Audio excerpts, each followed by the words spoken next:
Olá pessoal, chegando junto aqui com o nosso querido Valmir Costa, trazendo esse pessoal? tema aqui. Aí, vamos ver se está legal para vocês aí, vamos ver se a gente consegue colocar. Olá, você pode vir mais para frente um pouquinho, sim, tá. aí você fica mais, pra frente, aí você fica mais pertinho daqui do pessoal. Vem mais para cá um pouquinho, a gente fica mais perto deles também. Vamos lá. Aí. Estou chegando cada vez mais perto do pessoal. É isso aí. Bom pessoal, então a gente trouxe aqui esse tema aqui da engenharia reversa dos discos voadores através do Bob Lazar. E a gente vai esperar que vocês cheguem aqui para a gente poder participar com vocês e perguntas e respostas. Né? Então aí fica com o Valmir abrangendo então essa questão. E ele vai fazer um programa aqui com Tocando Oculto com mais profundidade, né? E trazer vários casos ufológicos, vários resultados mais atualizados. Enfim, a gente vai trazendo para vocês umas abordagens mais atualizadas sobre muitos temas já conhecidos, né? Bom, então vamos começar. Então, deixa eu só afastar para você ficar mais perto aqui do pessoal, fica melhor. Vamos só deixar o pessoal então mais a par do que significa essa questão toda da engenharia reversa dos discos voadores que você tanto estudou sobre o Bob Lazar. Essa história do Bob Lazar, ela começa no final dos anos, no final de 1900, no final dos anos 80, ok? Isso foi no final do ano de 1989. O Bob Lazar era um físico e ele era um cara do tipo nerd, em que ele, na casa dele, ele construiu, entre outras coisas, um acelerador de partículas, tipo que nem o Mikio Kaku. Sim, sim. E ele era um cara meio conhecido nesse meio, ou seja, da física, de trabalhar em laboratórios. Ele é um cara que originalmente ele nasceu em Tampa, na Flórida, na costa leste, mas a família acabou migrando para a Califórnia. Então foi lá que ele completou os estudos dele. Nessa época, ele conheceu um cara, que agora até me foge o nome desse cara, mas ele conheceu um cara que ele já trabalhava ele trabalhava com o governo, e ele era chefe de vários programas militares, principalmente nessa área de pesquisa nuclear. E o Bob Lazar, ele chegou a trabalhar no Los Alamos. Depois disso ele acabou, por algum motivo ele decidiu partir para uma iniciativa própria. Não se sabe ao certo como é que ele perdeu o emprego dele, mas o fato é que naquela época ele ficou muito conhecido nos jornais, que ele começou a fabricar carros movido a hidrogênio, movido a turbina, com turbinas. Então ele colocava a turbina, então ele era conhecido, Bob Lazar, o cara que bota a turbina nos carros, turbinas a jato. Então ele ficou muito famoso, e esse cientista, que era responsável por alguns programas de nucleares militares, se interessou pela história dele numa palestra que ele estava lá. Bom, mas enfim, o fato é que tempos depois ele mandou o resumê dele, o currículo dele, para esse mesmo cara, e surgiu como ele tinha interesse em sistemas de propulsão, surgiu uma proposta para ele trabalhar, de trabalho. E essa proposta de trabalho, nossa senhora, entrou um cisco aqui, gente, pera lá, inacreditável. E essa proposta de trabalho era num projeto de sistemas de propulsão. Isso já foi em 1989. E quem estava contratando a empresa que estava recrutando ele, chamava-se EG&G, que é uma companhia que trabalha para o governo, sediada. Ela tinha um escritório, ela tinha um prédio ali já no aeroporto, McCarran, no aeroporto McCarran, ali na área de Los Angeles. Aliás, perdão, não é Los Angeles, deixa eu mudar só. Meu Deus, na cidade que fica lá em Nevada, a cidade dos bingos. Las Vegas. Pessoal, não é Los Angeles, mas é Las Vegas. Então ele morava em Las Vegas. Não só para a gente repetir que ele morava lá em Las Vegas, e ele acabou sendo contratado pela EG&G para trabalhar num projeto que ele só ia saber dos detalhes do projeto depois. Aí passou por uma série de entrevistas, né? E no final das contas ele foi contratado já no finalzinho do ano de 89, e ele foi, pegou um avião, porque essa área 51, ela fica tipo a uns 110, 120, 150 quilômetros ao norte de Las Vegas. Você pode chegar lá de carro, mas existia uma ponte aérea que é de uma empresa que tinha um nome, tinha um 737 na época, e chamava-se Janet. Olha o nome da empresa. Nossa, Janet. Com um avião com branco com uma faixa vermelha. Janet, né? Por que será que colocaram Janet? Deve ter alguma explicação. Bom, mas enfim, pessoal, ele foi contratado e aí ele pousou, então, depois das montanhas, pousou nessa área 51, que era um complexo militar, principalmente, e ali, nesse complexo militar, rodavam os projetos da Força Aérea Americana de novos veículos aéreos. Então surgiu vários projetos ali de aviões, começando pelo U-2, que ficou muito conhecido. Então, aviões que voavam 3, 4 vezes a velocidade do som. Porém, quando ele chegou lá, ele assinou uma série de papeladas, e depois dali ele foi colocado dentro de um ônibus cujas janelas estavam pintadas. Ele não conseguia ver o lado de fora das janelas. Tinha poucas pessoas nesse ônibus. E aí ele foi levado para um outro local, que não área 51, um outro lugar chamado S4. S de site, né? Então S4. Então foi levado para um lugar mais ao sul, né? Enquanto que a área 51, ela praticamente foi construída na frente de um lago chamado Groom Lake, né? Essa área S4, ela ficava mais ao sul, tipo uns 20, 30 quilômetros ao sul, voltando, num lugar também que era um lago seco chamado Papoose Lake. E na encosta da montanha do Papoose Lake, quando ele chegou lá, ele percebeu que naquela encosta, aparente encosta de montanha, na verdade ela era um monte de hangares. A maneira como eles recobriram os hangares dava a impressão que era uma continuidade, porque estava no pé da montanha. Dava a impressão que fazia parte da montanha, mas não era, eram os hangares. Então, segundo ele, tinham novos hangares. Ele entrou, ele foi colocado numa sala de briefing, né, onde entregaram cerca de 120 briefings para ele ler num pequeno espaço de tempo. Ele começou a ler esses briefings e entre eles tinha o dele, que tinha bastante documentação, que falava sobre sistemas de propulsão, e também a origem dos sistemas de propulsão, que no primeiro momento ele achou estranho, que era de origem extraterrestre, mas ele falou, esse cara deve estar fazendo teste comigo. E outros briefings que eram áreas correlatas de todo aquele trabalho que estava sendo feito naquela instalação. Tipo, parte de metalurgia.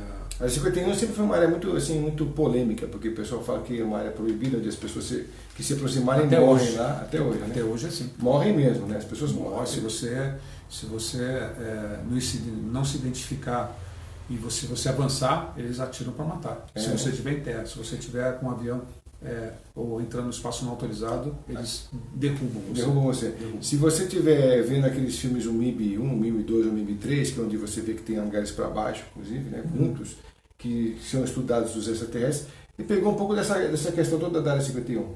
Pegaram? Também. Na área 51 já é assim, porque você tem os prédios, os hangares, mas os americanos constroem infraestruturas para baixo no subterrâneo.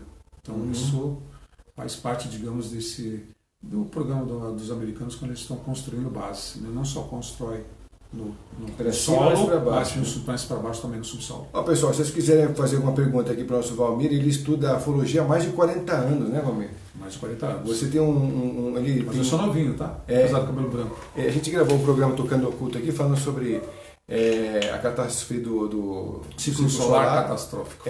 Exatamente. E é interessante esse tema, muito legal também. A gente está fazendo essa live aqui curtinha com o Valmir, porque ele vai prometer voltar para gravar o tema de todos os casos ufológicos, que ele já... Todos não, né? Muitos casos bacanas ufológicos, com algumas continuações mais atuais dos resultados. Muito mais foco no que está por detrás do fenômeno. Exatamente. Então o Valmir vai trazer esse conteúdo também para o Tocando Oculto na outra vez que ele voltar aqui com a gente. E agora a gente resolveu fazer essa abordagem da área 51, porque é uma área polêmica, é realmente um tema onde todo mundo... Será que é verdade o que acontece pela área 51? Será que realmente tem estudos que, dentro dos prospectos do governo, onde o governo mesmo sabe só 6 níveis dos 26, é mais ou menos assim, né? Os níveis de acesso, de autorização. De autorização, né? Quer dizer, onde fica essa questão da verdade que se esconde na área 51? É mais folclore do que real? Existem muitos bunkers ali também, para algum problema futuro que possa acontecer no planeta ter gente que possa se esconder por ali. Como é que está essa questão da própria engenharia dos discos em trabalho ali? Você tem informação nisso também? Então vamos dividir. Primeira coisa, estamos falando da área 51. A outra coisa é a S4, uma área separada que cuida de tecnologia extraterrestre. Enquanto a área 51 desenvolve tecnologia para aviões avançados, caças, aviões, caça-bombardeiro, projetos avançados nessa área, que é lógico que tem níveis de autorização muito altos, porque estamos falando de projetos secretos americanos que envolvem segurança nacional. Sim, sim. A área S4 não. Ela também é preocupação voltada para a segurança nacional, mas agora a gente não fala mais de tecnologia daqui, tipo como na área 51, em que as pessoas não só geram tecnologias para aviões, aviônica e toda a parte de superfície de aviões, como também o que os russos estão fazendo, como é que a gente mantém uma vantagem tecnológica em cima deles na área 51, porque os projetos são secretos, né? Porque você tem que estar, porque os Estados Unidos é o cara que está na frente nesses avanços todos, até por conta da Segunda Guerra Mundial, porque a Segunda Guerra trouxe um monte de mazela para essas pessoas que se envolveram nessa guerra, e a principal dela é garantir segurança nacional. Ok? E aí tem a área S4, que é onde os americanos separaram, que é um outro nível de autorização de trabalho. Poucas pessoas trabalham lá, porque a gente está falando de projetos mais do que ultra secretos. A gente está falando de lidar com tecnologias que não são aqui, que não existem aqui. O Andrelino Majewski, valeu, Adriano, pela tua participação. Fala, boa tarde. Tem bases extraterrestres aqui no Brasil? Ele pergunta. Olha, eu diria para você que tem bases extraterrestres espalhadas pelo mundo todo. E não por conta... E essas bases estão espalhadas aqui por conta de uma outra discussão que eu e o Fred conversamos aqui há pouco, agora, quando nós fizemos o nosso... Tocando Oculto, o programa que vai exatamente. Logo mais para você. Que acho que ali tem uma informação mais bacana, por que esses caras estão aqui. Mas essas bases estão aqui porque essas pessoas acompanham o nosso progresso. E essas bases não estão só em terra, elas também estão no mar, estão nos oceanos. São os OSNIs, né, que caminham por esses tubos aí e fazem essas conexões com a gente também. Imagine só, pessoal, se nós, humanos daqui desse mundo, originados aqui, a gente tem bases espalhadas por todos os continentes, as nações, e bases espalhadas pelos oceanos também, porque os americanos têm base também para estudos no oceano. Lá nos Estados Unidos eles têm base, mas veja só, muito mais por conta da pesquisa avançada na área de biologia marinha e outras coisas, assuntos correlatos com essa área, do que propriamente uma base militar. Mas sempre tem um avanço na área militar. Então, se a gente faz isso, por que não outras civilizações que nos visitam e que, na verdade, monitoram o nosso progresso, porque eles também não teriam? Exatamente. É verdade que a questão dos russos catalogarem todas as raças alienígenas se aproxima muito com as mesmas raças americanas catalogadas? Acho que são 48 num e 47 no outro. Eu já vi os americanos já falando até que tinha mais de 100 raças catalogadas. A grande verdade é que existe uma polêmica e uma distorção nessa história toda. Certamente eles catalogaram, mas sabe, dizer que esse ou aquele está falando a verdade, porque tem sempre a contra-informação, sempre tem desinformação nessa história toda. Então é difícil quando você começa a revisar o tema, você não sabe exatamente quem está falando a verdade e se está falando a verdade, o quanto de verdade que está te alcançando naquele momento. É verdade. Há quanto tempo já existe a Área 51? Isso desde depois do fim da Segunda Guerra Mundial, no início dos anos 50. Porque aquilo começou como uma área de teste, na verdade ali já se estabelecia uma área de teste nuclear, até por conta do projeto Manhattan. O projeto Manhattan começou bem antes. Enquanto a guerra ia se desenvolvendo, que era da bomba nuclear, o projeto Manhattan ia se desenvolvendo e tinha a área de testes lá. E voltando sobre o assunto da guerra, quer dizer, muitos que trabalhavam para o governo alemão, né, que o governo não que trabalhava, na verdade, o Hitler pegou para que trabalhassem obrigatoriamente lá, né? Os cientistas, os alemães. Inclusive eles eram agentes duplos, né? Faziam contato com os americanos e também com os alemães, né? Alguns deixaram depois da Alemanha e foram trabalhar para os Estados Unidos, né? Sim, boa parte. Os americanos eles são muito espertos. Porque é o seguinte, como é que você...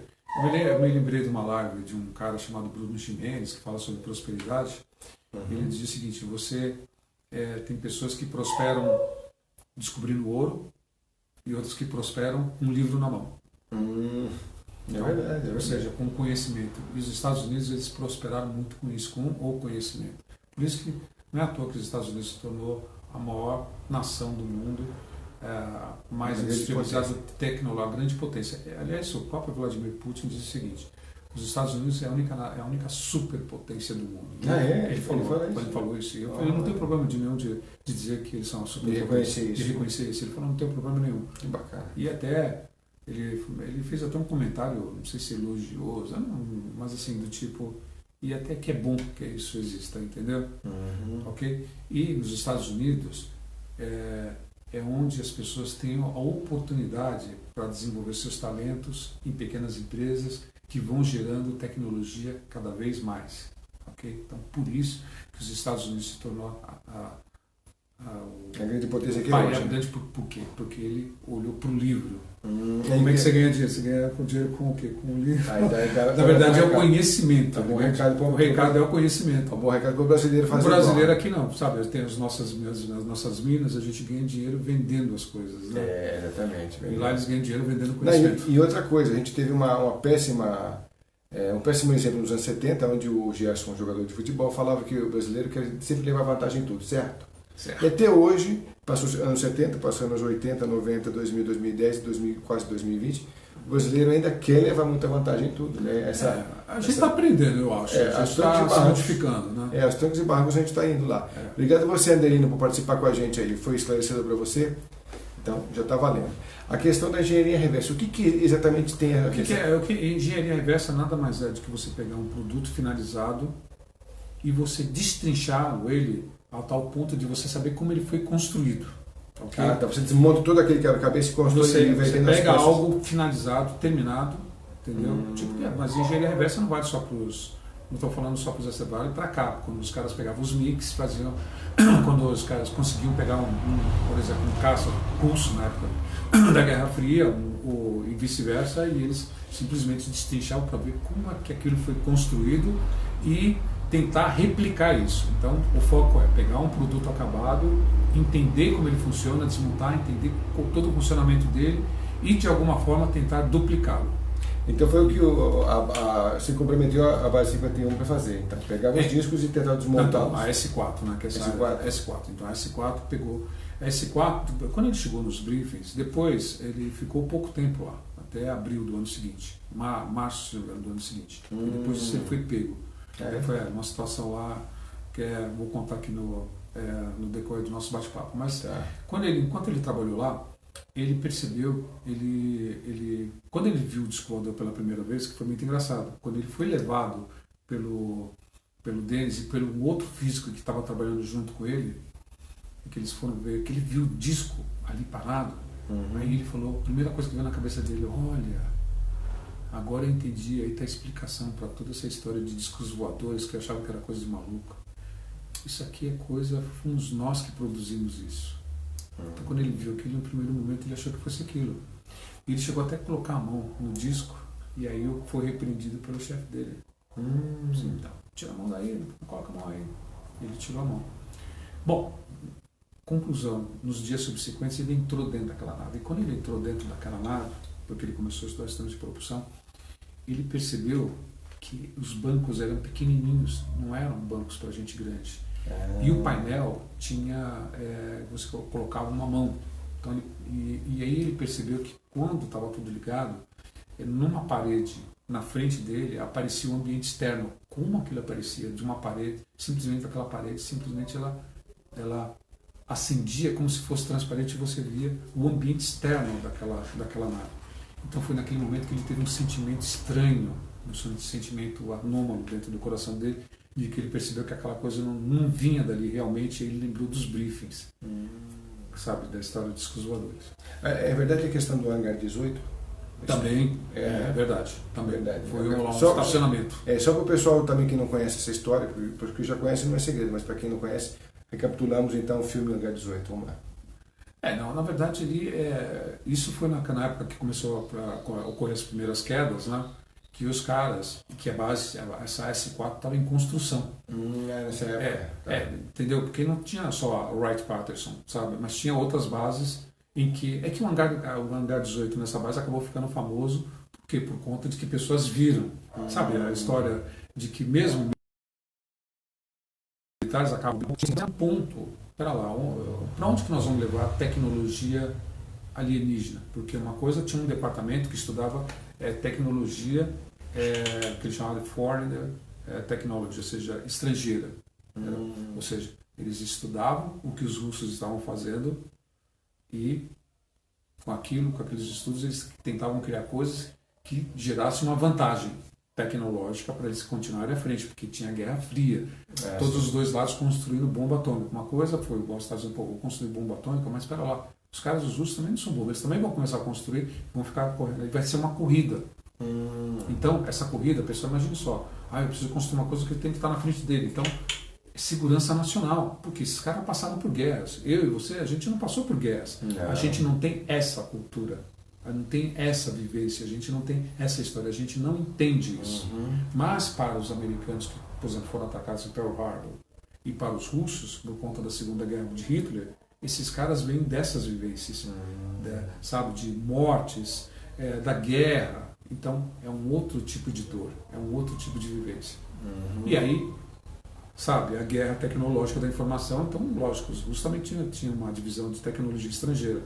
Então, foi daí que, pera lá, uma coisa é tecnologia estrangeira dos russos, e quando o negócio cai do céu? Alienígena, e aí, se cai aqui, sabe que não caiu lá também? Então, percebe? Então, é aquela corrida de quem está na frente, é o cavalinho, sabe? Uma hora está um cavalinho aqui, outra hora está um cavalinho aqui, outro cavalinho fica da disputa disso, né? Como eu estava falando no começo da live aqui, o Valmir ele vai fazer uma abrangência de vários temas que ele já tem estudado ao longo do tempo, né, Valmir?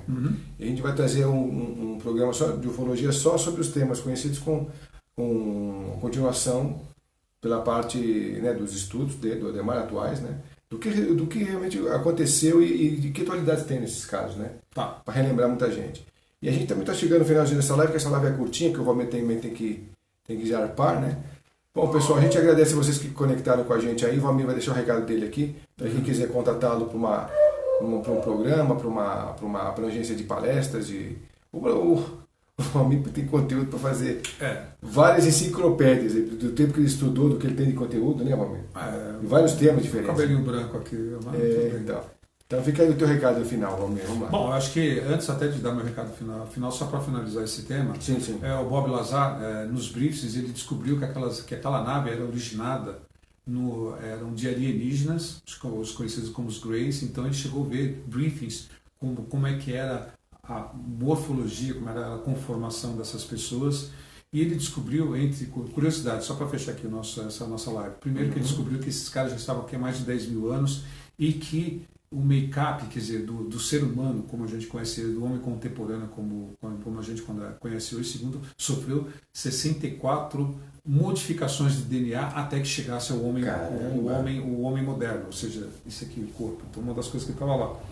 A segunda coisa é que esses caras eram originados na constelação de Retículo, no sistema solar, no sistema binário chamado Zeta Reticuli, constituído de duas estrelas que têm a mesma categoria espectral da nossa estrela. São estrelas parecidas com a nossa estrela, estrelas anãs amarelas. E que eles viriam de lá, de um quarto planeta de Zeta Reticuli B. Então, eu posso dizer a vocês o seguinte, só pincelando sobre esse assunto, que ele é extenso, que ele sabia qual era o endereço daquelas pessoas que deixaram aquela nave para que ela fosse estudada. Ele foi de graça. Eles sabiam de onde eles vinham. Esses caras vêm de Zeta Reticuli. Por isso que a gente sabe hoje que se tem alienígenas, se tem uma civilização que a gente sabe de onde eles vêm, esses caras são os Greys, que vêm de Zeta Reticuli. Lógico, tem gente que vem de Orion, mas eu estou falando especificamente no caso do Bob Lazar. E o segundo, que ele trabalhou nos sistemas de propulsão, e ele descobriu que agora a gente já sabe, que os americanos descobriram qual é a tecnologia dos extraterrestres. Os extraterrestres, eles têm um domínio do espaço-tempo. E aí a nave em que ele trabalhou tinha um sistema de propulsão usando gravidade, controle total da gravidade. em que esses sistemas dobravam o espaço. Ou seja, imagine só, você tem o ponto A e o ponto B. Aí você, entre esses dois pontos aqui, tem uma distância linear para ser coberta. Qual é a menor distância entre dois pontos? É uma reta. Então você vai percorrer essa reta do ponto A ao ponto B e você vai levar um tempo.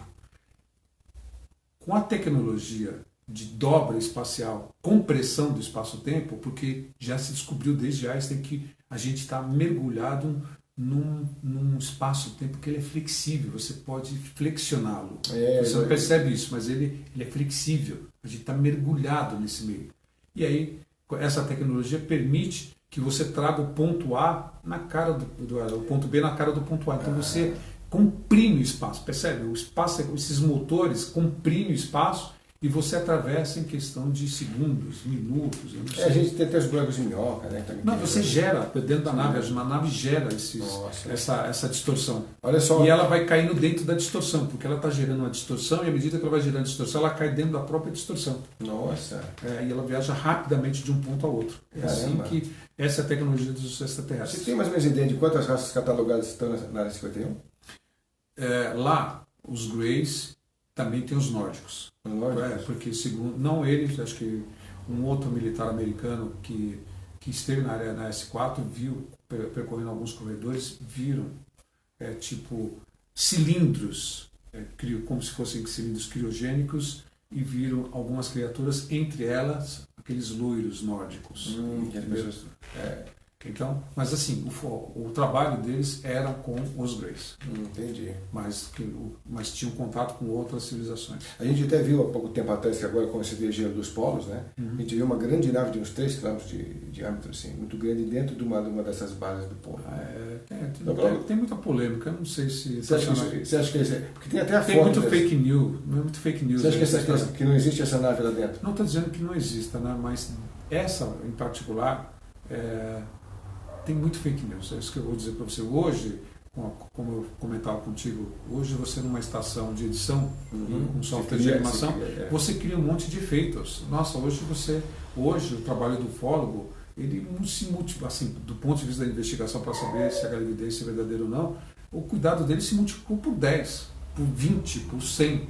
Porque antes, batia uma máquina fotográfica, ninguém tinha uma ilha de edição para, para você modificar um negativo, ou mesmo uma filmagem numa 16mm, né? Sei lá, numa câmera de... Acho que é isso, né? 16, eu não me lembro. 16mm, 25mm. Depende da 35mm, enfim, pessoal.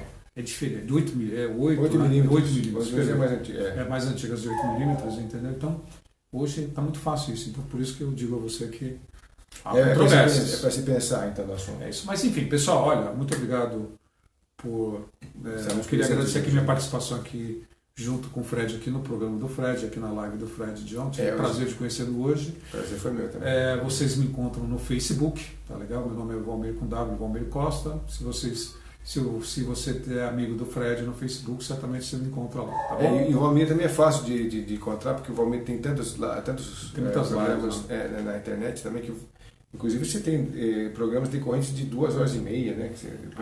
Eu, para ser honesto, o pessoal fala muito, é uma coisa que eu preciso me controlar.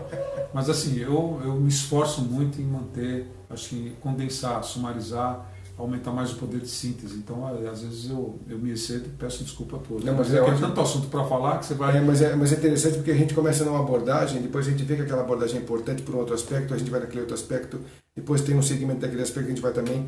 Então, quando você vai ver, o tema fica aqui, mas as abordagens vocês ficam correndo no tema, e a gente pega ele lá na frente de novo, mas isso aqui tudo é importante. Sim. Né? Então, acaba ficando interessante mesmo. Bom, pessoal, eu posso agradecer vocês por estarem com a gente mais uma vez, né? Como eu falei, o Valmir volta para fazer novos temas aqui com a gente e uma nova live, e provavelmente de fim de semana, porque aí as pessoas estão mais conectadas com mais tempo, inclusive, né? Podendo participar com mais interatividade. Então a gente vai voltar com vocês aí, em breve trazendo o Valmir aqui com outro tema decorrente, e a gente já tem gravado com ele agora que nós acabamos de fazer, que logo vai estar disponível para você lá no YouTube e também depois aqui no programa, no Tocando Oculto, tá bom? Bom, gente, obrigado a vocês que participaram com a gente aí, valeu mesmo. E até outra vez então, se vocês permitirem. Valeu.